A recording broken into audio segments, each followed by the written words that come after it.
Welcome to the M&A Diaries. On this particular episode, I sit down with Allan Koltin, who is the go-to expert for M&A within the accountancy practice industry in the US. We sit down and talk and compare all things UK versus US, the different dynamics at play across Atlantic compared to what we're seeing in the UK at the moment, including the drivers, the activity, the people at play, the particular models that are there, and then do a bit of future gazing, potential of US firms coming over to the UK in the next few years. Obviously, we've known each other for about 4 or 5 years now, and for some time we've been talking and sharing notes on the M&A market, both in the US accountancy practice market and obviously within the UK. And actually, there's a lot of similarities and synergies that have transpired since that. And I would certainly say for both of us, the last couple of years specifically, activities heightened hugely, mainly down to obviously the private equity coming into the market. But for those that don't know back at home, Allan, if you wouldn't mind just giving a quick overview of yourself and kind of where you sit over in the US. Yeah, and thank you, James, for having me today. You know, it's a background of two different roles from 1980 to 1998, part of a startup accounting firm that grew to be the 13th largest in the U.S., and by 1998 became the first firm to transform, to have a non-CPA owner. We joined H&R Block. And about a year later, we're involved in RSM McGladrey, the 7th largest firm in the world, joining. So it's so interesting to see today with private equity and different kinds of investors coming into the space. This party started a long time ago, but the current version of it is vastly different than what went on back then. For the last 25 years, I have been consulting primarily to what we call top 400 firms. Those are firms as small as $7 million of revenue up to $4 billion of revenue. Mm-hmm. And it's the kind of things you would guess: strategy, partner compensation, governance, growth, human capital, profitability, succession, and M&A. And I spend most of my time facilitating partner and board retreats. I probably do 30 to 40 of those a year. And boy, the last 4 years have probably had more change and excitement than the first 40. The first 40 was sort of a steady Eddie. I don't want to say boring, but pretty predictable profession. So it's great to compare notes with you, James. Yeah, no, absolutely. And you just highlighted the difference between the scale and size of the US market versus the UK. And, as small as 7 million revenue is saying there that, that would get into the top 100 over here in the UK. So it kind of shows you the difference in scale and size, which we'll get into the weeds of that in a bit. But well, just a funny comment on that, James, because if I don't write it down, I forget. In 2000, the 100th largest CPA firm in the U.S. was $6.5 million. Today, the 100th largest CPA firm is $50 million. Wow. And if you can guess, locals became regionals, regionals became mega regionals, mega regionals became national. Yeah, absolutely.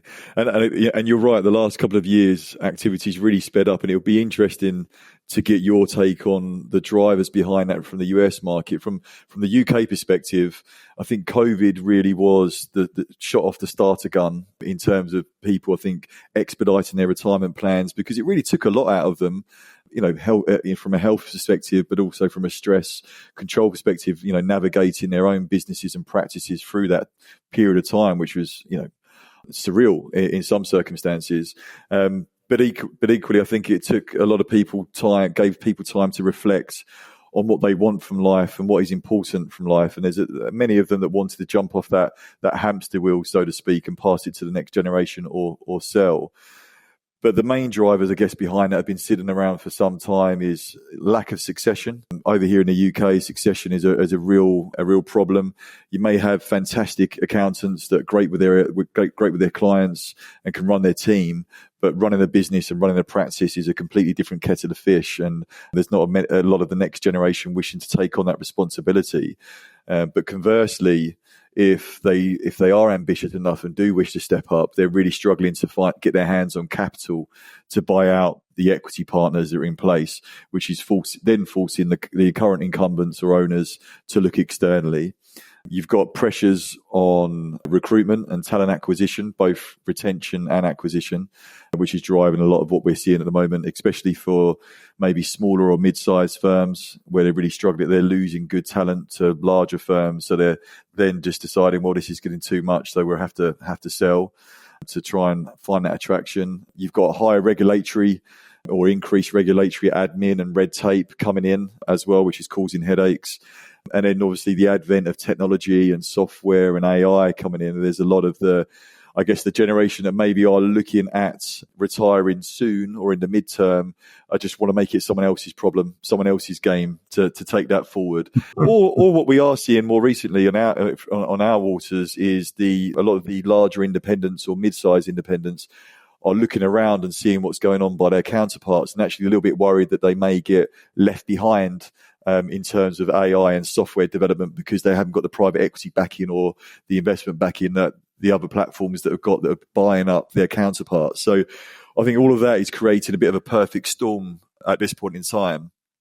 So I don't know how much of that resonates with you in the US and if there's similar drivers that it is driving that at this point in time. Yeah, I mean, James, you could almost take exactly what you just said and roll it into the US. It's identical. You know, we talk about the 4 T's: talent, the war for finding it, keeping it, growing it, at a time where everybody wants to do something different. And the wage scale has really come under attack. There are just too many other options for really bright accounting graduates today. And even if they don't want to do audit or tax, they can still join an accounting firm and go into the consulting or advisory side. So you almost have an internal competitor. Yep. You know, I hear stories of kids doing audit or tax for 2 or 3 years and then wanting to move down the hall to the transaction advisory group. You know, you articulated technology. Yeah, what used to take 200 people hours is now getting done at a flip of a switch.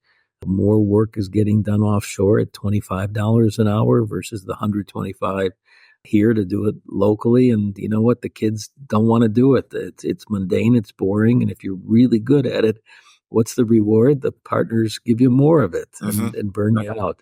And so technology, talent, and then transformation. You know, as we say, what got us to the dance won't keep us at the dance.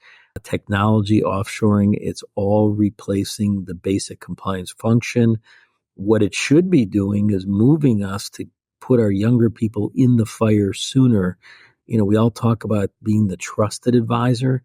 I think it's time for us to step up and be the most valuable advisor and spend that time with clients, thinking strategically with them, helping them to grow their business, grow their people, grow their profits. We've always had that excuse, we're too busy being busy. It's a new day. So when I'm talking to the kids on the college campuses, I'm like, boy, there's never been a better time to get into it now because you can become an advisor really quickly. But remember I said there were 4 T's: technology, transformation, talent. The fourth one is trouble, because firms are coming off their best back-to-back years of earnings. And I learned one thing in 100,000 hours of studying the brain of an accountant and almost 4 decades. Change in accounting firms never happens when the status quo is better than the change. And right now the status quo is pretty good. Absolutely. I mean, we come across that day in, day out when we're speaking to partners of firms that have had it good the last few years. And, you know, they don't necessarily need to hang up their boots. And that maybe the younger generation coming through are asking them to reinvest, to push on the business forward, or be a little bit more, I guess, riskier in terms of, or ambitious in terms of their plans. But obviously the guys that are sitting there pretty at the top, they're like, well, I've only got 3 or 4 years left. We're making pretty good profits right now. This could be a good retirement fund for me over the next 3 or 4 years. So there's that dynamic that equally is also causing the activity. And I guess that's where private equity comes in to go, well, look, you don't have to worry about that next 3 or 4 years. We're going to pay you a pretty penny for this asset now. And then that frees up the younger guys to drive the business forward along with the PE house. James, it's so funny. You can see me laughing. Is every change brings some counterpunches that we never thought. So if you were to ask me how I'm spending my time right now, the apparent answer would be lots of time with private equity coming into the accounting profession. And there's truth in that statement. But what I would also tell you is for all the firms staying independent, the number one issue they want to talk about is their internal valuation, because the internal valuation, is roughly 2 to 3 times what an average partner gets paid over 10 years as ordinary income with no interest.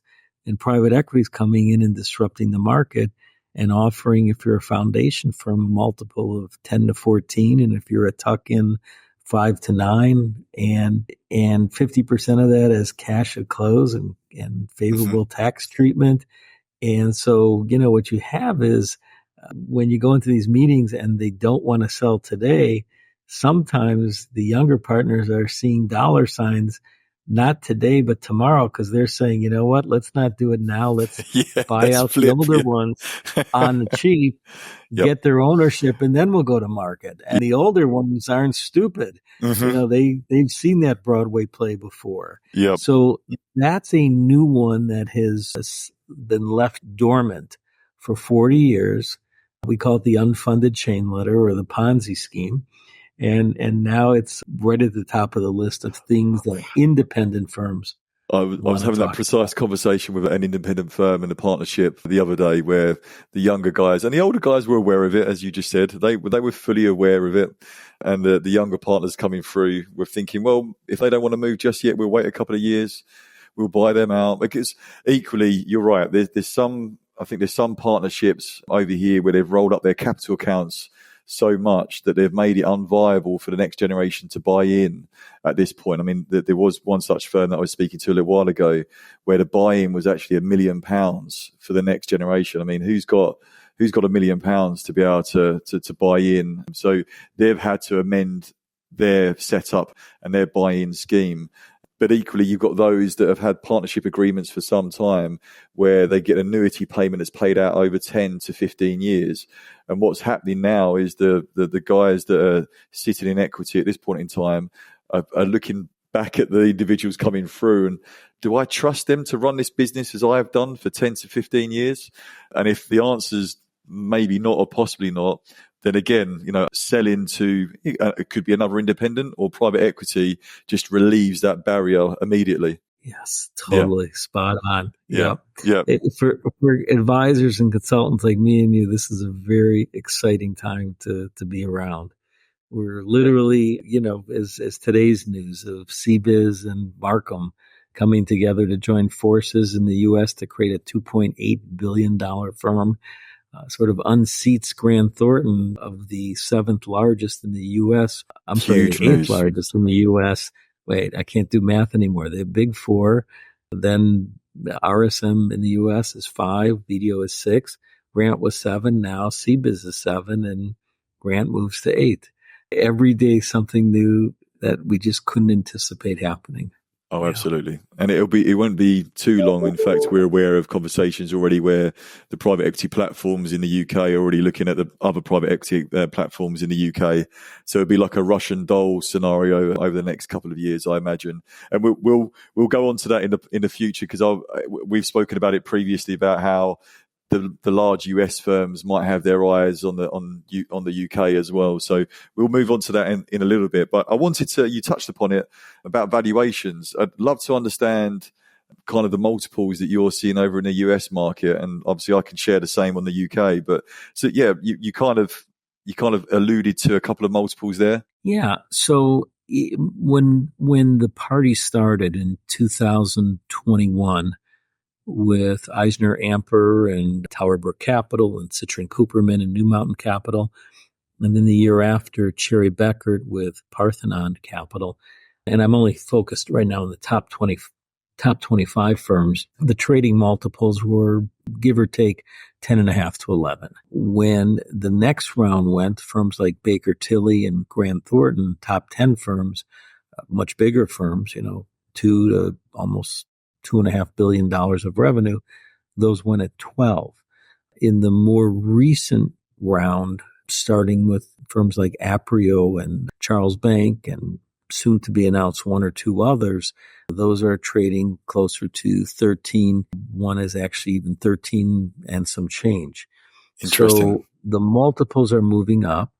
If you look at the tuck-ins, when the journey started, all those firms, if it was an average firm and maybe had some issues or challenges, multiples could be as low as 5 or 6. If it was a good firm, the multiple was a 7. If it was a best-in-class firm, it was an 8. And today, if you're a best-in-class firm and you're big, because there's not as many large firms, large deemed to be a top 100 firm, you can probably get close to 8.5 or 9 as a trading multiple. So, so much of this, I think, is predicated on the first 4, 5, 6 deals that have happened have all gone relatively well. Some have been grand slam home runs. So everything seems to be trending the right way.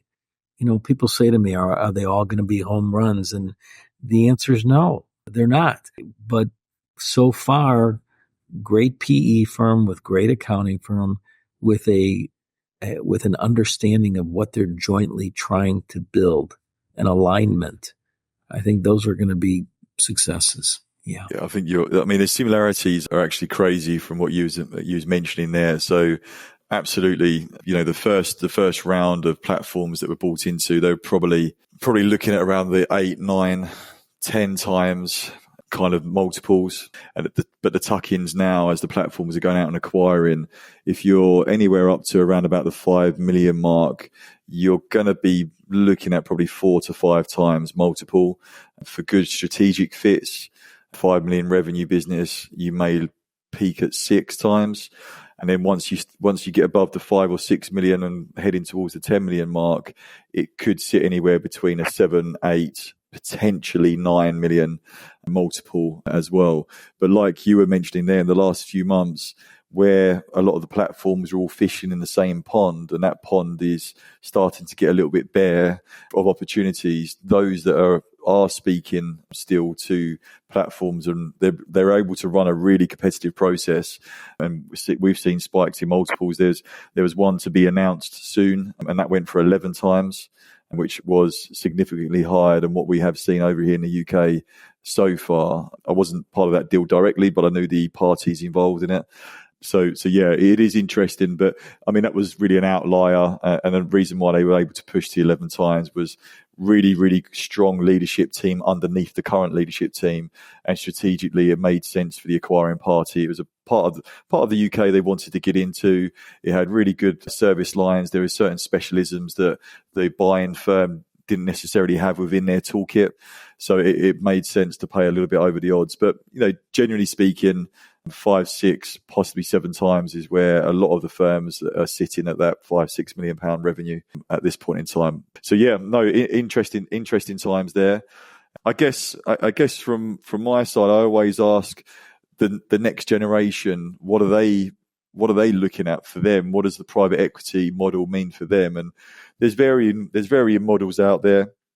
Some are very much, look, we want to give you growth shares or some sort of sweat equity in the equity pool so that you do go on a journey with us. And there's others that have just gone for your salaried partners, you'll get a performance bonus if your office or your team does particularly well and hits its targets. How's that playing out in the US? Yeah, it's interesting. You're saying how's it playing out with the young generation? Or? Yeah, the next generation coming through, yeah. Yeah. So, I was part of that young generation once. I know that's hard to imagine, but in the late 90s, when we sold our accounting firm to H&R Block, there was only H&R Block, American Express Tax and Business, and interestingly, CBiz, the lone survivor. They were all cash deals, and the older you were and the more ownership you had, the more you got. And if you were young like me in your 30s or 40s, you might have gotten something, but nothing, substantial or life-changing. When private equity came into this universe, they're really smart. What they said is we have to have an offering that will excite the kids in their 20s, 30s, and 40s and not view it like a sale, but view it more like NewCo, like it's a new day, and for the first time, the opportunity to build real wealth, real enterprise value. And as you know, they have this concept called rollover equity. Mm-hmm. And we're watching it play out where the older you are in these deals and the less time you will be part of Newco, you're going to get more cash. And that's fine because you're not impacting the future. But if you're young and you're going to get rollover equity, you're going to get options, you're going to get management incentive units, you're going to get profit shares. I mean, there's so many different kinds of currency being offered today to the kids. And candidly, that's what they're looking for. You know, where are they going when they leave public accounting? They're going to tech companies, data analytic companies, companies that give younger generations a piece of the rock at an early age and let it appreciate. We've even had a couple of firms, as you know, do employee stock option plans like Yep. BDO. Mm-hmm. So everybody is rethinking, how do we compete for talent and how do we hold on to it and incentivize them to build something? So I would tell you, it's been fascinating for me talking to younger groups of partners. You know, we say if you're 50 or 60 years old, get out of the room. This is only for the young people. And interestingly, when they talk to me, they talk about the future, the fourth industrial revolution, creating the accounting firm of the future, the capital that's going to cost. And where does that come from? As you know, that comes from something called partner compensation. Mm-hmm. And so the question is, do they want to spend the next 5, 10, 15 years building the firm of the future? You know, how much does it cost? For how long? And what if we don't get it right? So the ability to have a capital and strategic partner for the first time in 137 years, that's how long the accounting profession, at least in the U.S., has been around. It's a new day. Yeah. And candidly, what they're trying to do to some degree is put the current company out of business and create a brand new day one company, as we call it, and have the capital to transform, to do M&A, to attract best in class talent, to create the next generation of bots and AIs, to create real industry specialization, depth of expertise. You know, as the saying goes, as firms get bigger, they don't necessarily get better. Better is better, not bigger. And what we're finding is that firms are beginning to understand there's a real asset here. Private equity came in and understood it was a grossly undervalued asset. But in the old days, we never needed capital. Yeah. Now we do. Yeah. So do you want to go to the bank and borrow? Do you want to get a PE partner or a sovereign wealth fund or a family office or whatever the flavor of the week is? Or do you want to just keep your head in the sand grinding because life has been pretty good the last 3-4 years ever since COVID? And there's a lot of practitioners out there that think it'll be forever. And as me and you know, nothing in business is forever. Absolutely. I call the last 5 years the golden years of public accounting. The accounting gods literally came in and blessed us. You know, in the U.S., they had this PPP program, free money. Here it is. They had these incentive employee tax credits, lucrative fees. Real estate costs went down. Virtual firms were created. Bricks and mortar are gone. I mean, you just can't make this stuff up. Yeah. No, absolutely. It's really, really exciting times for the industry. And, you know, whether it's you go down the independent route and stay firm and true in your lane, or you're going to private equity route, what I think the introduction of private equity to the market has done has started a conversation and really shone a light on the issues that everyone faces, but also what can be done within the industry to improve it. And that, you know, that goes down to what we were saying there. A lot of the private equity-based firms, if you're the next generation individual coming through, yes, okay, you're going to give up a certain amount of autonomy and independence that you would have if it was your own firm and it was privately owned as such. However, you know, with the different pressures that you have as a practitioner now, so you're wearing your HR hat, your recruitment hat, your marketing hat, your compliance hat, plus also servicing your clients and running the practice. If a lot of that heavy lifting is taken away from you, such as with the platforms over here in the UK for sure. So there's an infrastructure in place where you've got the marketing specialist in the marketing director there, you've got the HR recruitment team, you've got the tech specialist, and then you've probably got the CEO or the managing partner who is literally working on the business and not in the business. That frees up so much time for a lot of accountants to go back to what they went into the profession for in the first place, which is help their clients, work with their clients, and progress and build their team through. And we're certainly seeing that as a driver now, where the next generation may be looking at their bosses going, I don't want to be working on a Saturday and Sunday or working every hour under the sun. If some of that heavy lifting can be taken off of me and I can still earn some nice money going forward, then great. But obviously on the flip side, ownership's important to you and you really want to have your own stamp and mark, carry on the independent route and try and find that private money to buy out the current equity. Yeah, you nailed it. That's what's going on. Yeah. Yeah.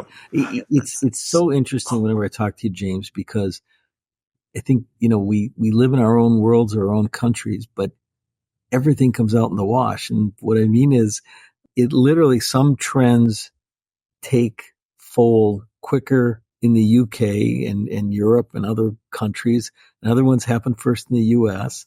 But at the end of the day, they're businesses. So they follow the same course. I think private equity is the example. That's been going on in the UK for a lot longer time.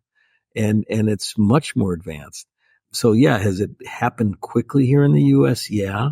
But we were late to the game. Yeah, absolutely. And it'll be interesting how this all plays out. I mean, speaking to a lot of the managing partners or private equity over here, they still think there's 1, 2, possibly even 3 cycles left still, which I can see to a certain degree. We're still yet to see that cradle to grave success story of a flip yet to make sure this model works, which will be interesting when that first one happens. I know Assets, for example, or HD Capital have tried a couple of times and it's either not quite worked out for them or they've been waiting for a better offer to come across.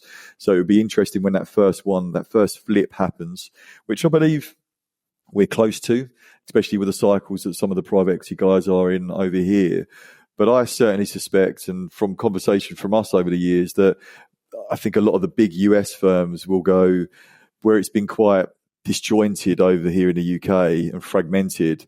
Having a nice £100 million business that's been put together is a lot more of an attractive proposition for an American firm to come to the UK. So do you suspect, talking to some of your guys, that the UK market might be an extension to what the American firms do in the future once those private equity platforms come up for sale? Absolutely. I mean, there's been inquiries, as you know, we've discussed some of them, but there's, what the U.S. PE-owned accounting firms would say is there's a lot of low-hanging fruit in the U.S. and it's, the shortest distance between 2 points is a straight line.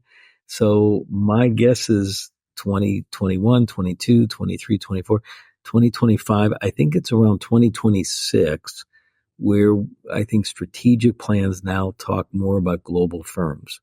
All that being said, we may not have to wait until 2026 and 2024 if Grant Thornton US uses New Mountains Capital the way they intend to, and has been written about in various publications. It wouldn't be surprising to see some of the Grant Thornton offices or countries join the fold and really create the first ever true global firm. It's interesting. I think lay people, investors, bankers, attorneys, they believe that there are already global accounting firms. Me and there really aren't. They're global brands. They have the partnership agreement covers the country. It insulates it in, liability for wrongful acts. Decision making is done in the country.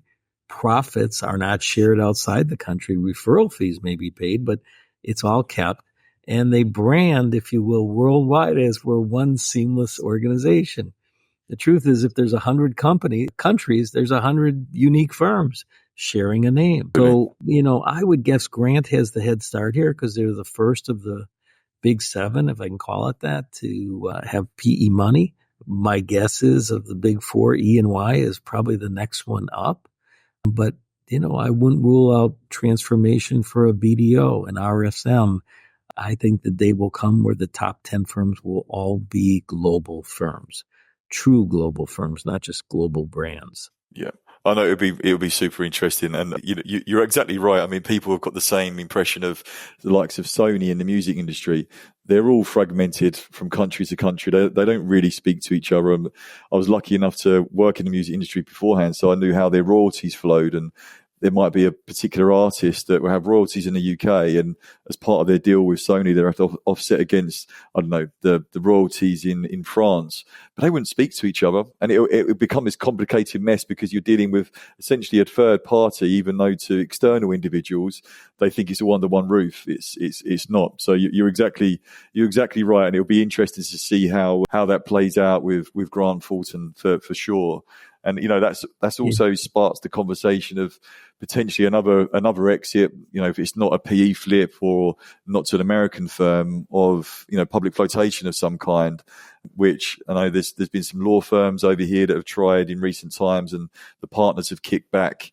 Is there any examples of what firms going public over in the US? CBIZ is the only one, and it's interesting because this morning I've had numerous conversations with the media. And they're asking the questions, is this the first one? Has this been going on for a while? The truth is, in 1998, CBIZ started as a public company. H&R Block, that's the one we sold our accounting firm to. And then, believe it or not, that credit card company called American Express had something called American Express Tax and Business. They got into it thinking if they owned the accountants, they could convince them to sell financial service products. Not the smartest idea. And shortly thereafter, they realized it's not going to work. And they sold their investment to H&R Block. So H&R Block became one of two. It was H&R Block, whose big acquisition was McGladrey, RSM, and CBIZ. And then in 2009, I believe, H&R Block and RSM had what we call a conscious uncoupling. They decided to go their own ways. RSM bought themselves back, and now we're down to one public company. There was one attempt, I believe it was UHY Advisors in 2000, to go public. I think it was like the same day that FedEx or someone went public, and for various reasons it didn't work.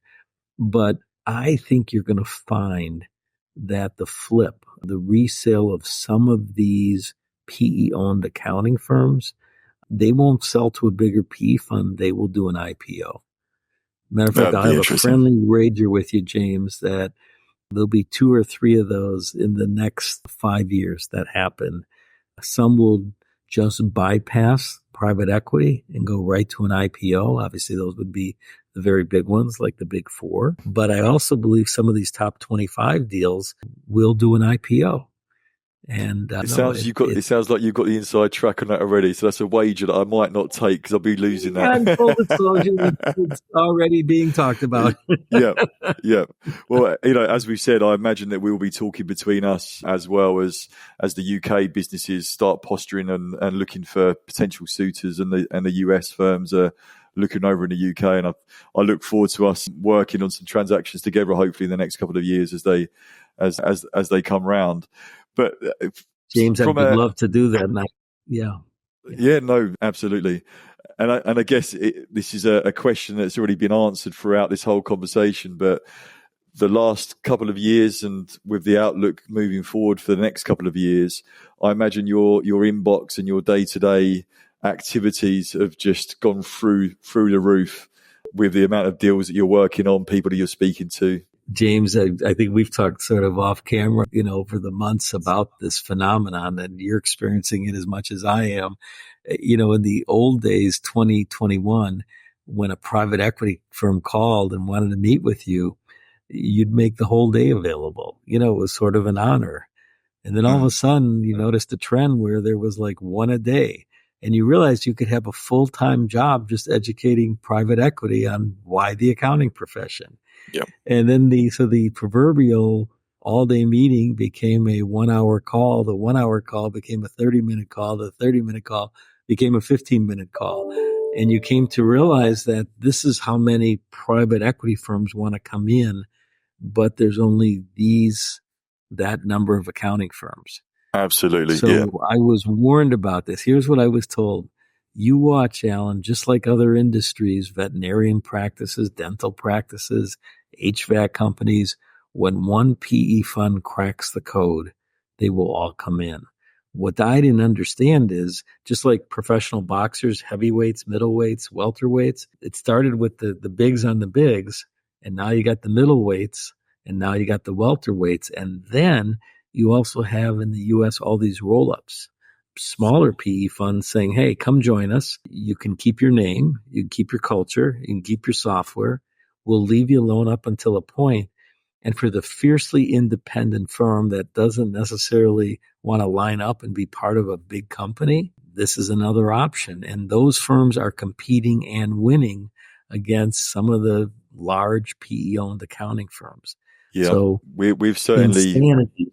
we've seen that model being a good option, especially for those that don't really want to give up their own identity and brand and way of working.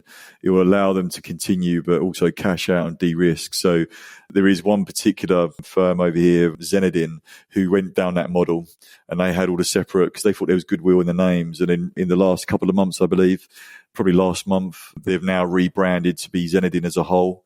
So all those individual names have now disappeared. So we're seeing exactly that play out that you just mentioned there. And then, of course, you've got the network models where you really are left to your own devices and your complete autonomy and independence.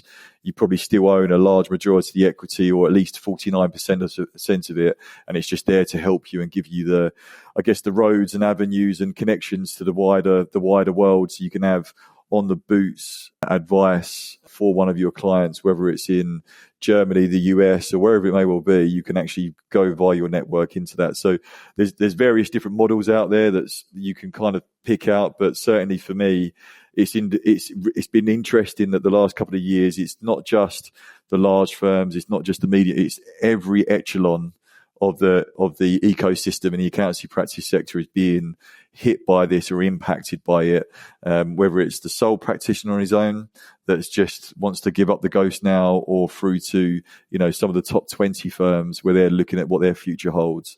It's being spoken to, and they're really revising what they're doing. So yeah, it's a very, very exciting time. I suspect we'll carry on this trajectory for the next 2 or 3 years at the very least. And then who knows how it all plays out when the private equity start looking at each other. Bold prediction, my friend. Me and you are going to be on other sides of the ocean, and we're going to pull together one of these major deals in the next couple of years. Oh, absolutely. I hope so. Yeah, it'll be fun. Cross-Atlantic collaboration. I love it. It'd be great. Love it. Yeah. Well, Allan, look, I appreciate you've got a busy day ahead of you with the announcement this morning as well. So congratulations there as well. But lovely speaking to you. I'm glad we finally got to have this chat after a couple of years of saying we will do a podcast of some kind. And yeah, look forward to speaking to you again soon, my friend. Sounds great, James. Thank you for the time. Appreciate it. Take care, Allan. Okay. Bye-bye. Thank you.